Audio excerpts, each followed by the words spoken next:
Hello and welcome to Bite-Sized MRCP, a manageable way to digest the things that you need to know for your MRCP exam. We are two junior doctors based in the UK who have passed all three parts of the MRCP within the last 5 years and want to help you do the same. We're not associated with any MRCP examination organizations, and the materials covered are by no means an exhaustive list of what can come up in your exam, and indeed are not intended to be used as medical advice. Please refer to your College of Entry or your friendly supervisor for further questions regarding the exam and syllabus. If you like the sound of what you hear today and would like to join us for more bite-sized revision, give us a thumbs up and press the subscribe button. Now, without further ado, let's get into today's topic, which is on inflammatory and immune-mediated skin disorders. So now going on to some questions. An 18-year-old man presents with itchy erythematous plaques over his antecubital fossa. There is associated excoriation and pus-like discharge from the surrounding skin. A diagnosis of eczema with secondary bacterial infection is made. What is the most likely causative organism? So our options are Strep bovis, Staph aureus, Neisseria gonococcus, Strep pneumonia, and E. coli. And you'll remember that Staph aureus is the most common causative organism for this particular presentation. Question 2. A 40-year-old lady with a known history of asthma and eczema presents with worsening erythematous rash over her face and flexor areas. She has had a trial of topical steroids and emollients previously. Which of the following is the next most appropriate management option for this lady? So our options are oral steroids, oral antibiotics, topical immune modulatory drugs, avoiding irritant soaps, and cyclosporin. And the correct answer in this case is option 3, topical immune modulatory drugs. So, let's do some questions now. Question 1. A 60-year-old lady who works as a domestic cleaner in the hospital presents with a 4-month history of gradually worsening erythematous rash with associated blisters over her hands. There are no other systemic features. Given the likely diagnosis, what would be the most appropriate plan of action? The options are 1. PUVA, 2. Oral steroids, 3. Oral azathioprine, 4. Identify and avoid trigger, 5. Oral tacrolimus. And as you guys recall, this is quite clearly describing a case of irritant contact dermatitis. And if you remember from our talk earlier, the correct option is option 4, which is to identify and avoid the trigger. So let's try a question. A 25-year-old female presents with a history of hair loss. A skin biopsy is taken which shows perifollicular T-cell infiltration. What is the most likely diagnosis? So our options are alopecia areata, eczema, acne, psoriasis, and contact dermatitis. So this question is testing your knowledge of biopsy findings, which are quite common in dermatology questions. And the correct answer here is alopecia areata. Let's do some question then. Question 1. A 30-year-old gentleman presents to his GP with symmetrical hypopigmentation of the legs. He is diagnosed with vitiligo. Which of the following condition is not associated with this condition? A. Hypothyroidism, B. Pernicious anemia, C. Asthma, D. Diabetes mellitus, E. Alopecia areata. If you recall from our session earlier, you would realize that all of these conditions, other than one of them, are in fact autoimmune condition. So they could technically be seen or be associated with vitiligo, which is another autoimmune condition.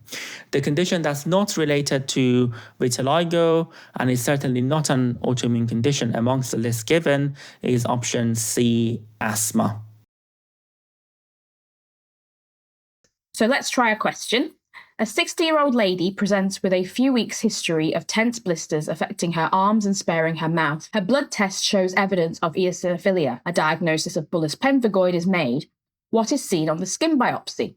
So as we said before, skin biopsy questions can be quite common in MRCP questions, both in part 1 and part 2. So the options here are neutrophilic infiltrates, blisters at the dermoepidermal junction, lymphocytic infiltrates, IgA against the dermoepidermal junction, or C4 along the dermoepidermal junction.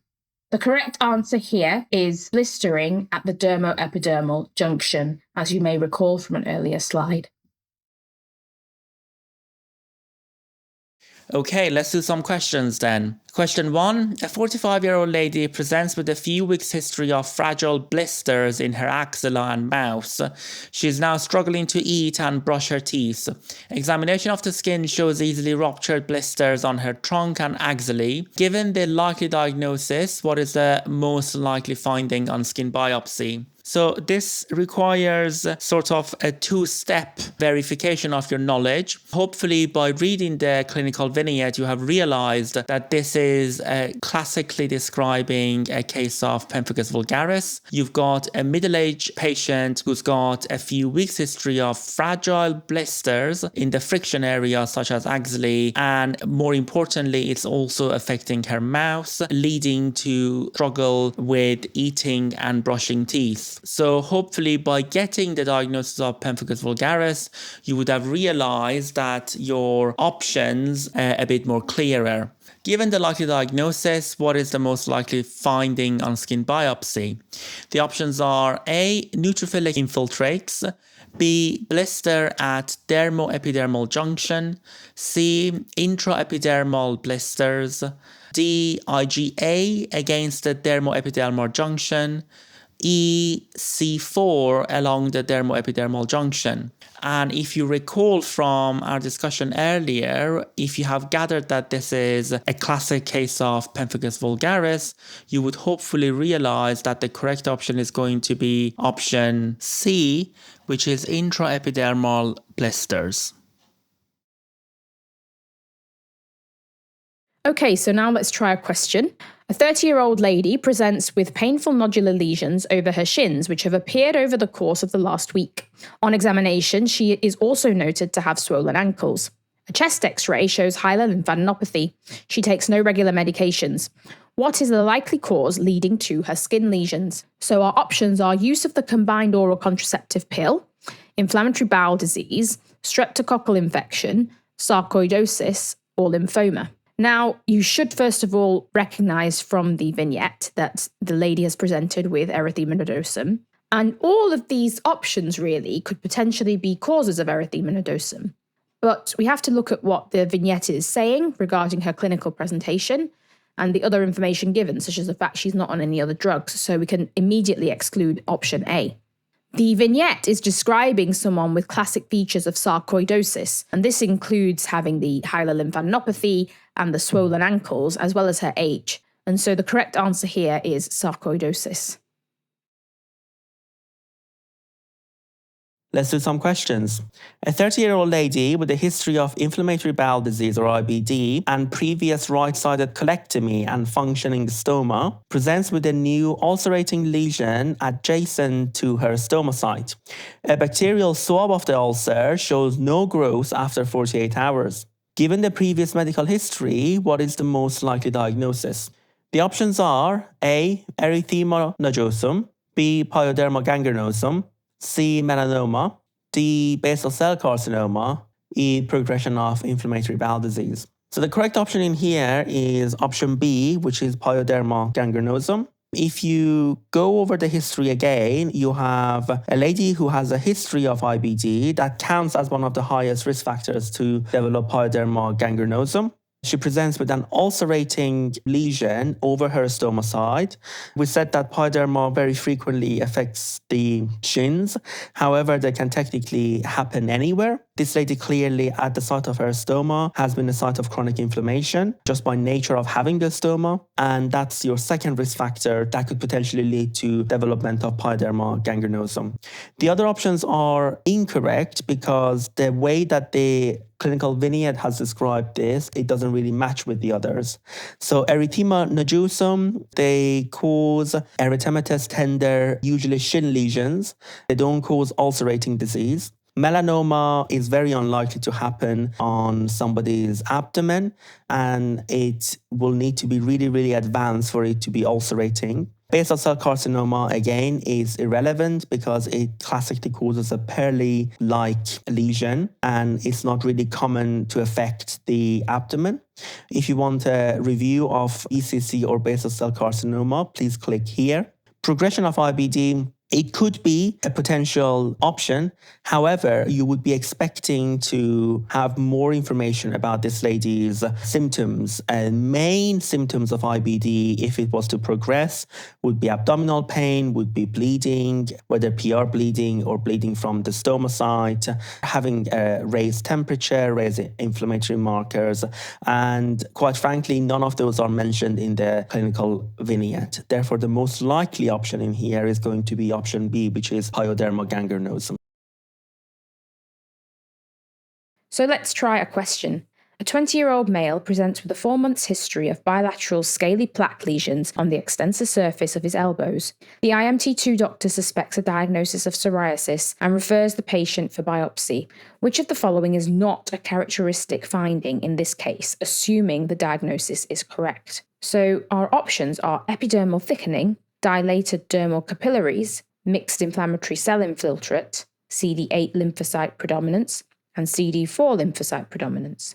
So you will remember in the investigation section that we discussed that the first 3 of those would be present on a biopsy in someone with psoriasis. CD4 lymphocyte predominance is also a feature, particularly in early stages. So the correct answer here is CD8 lymphocyte predominance as a feature which would not be present on biopsy from a person with psoriasis.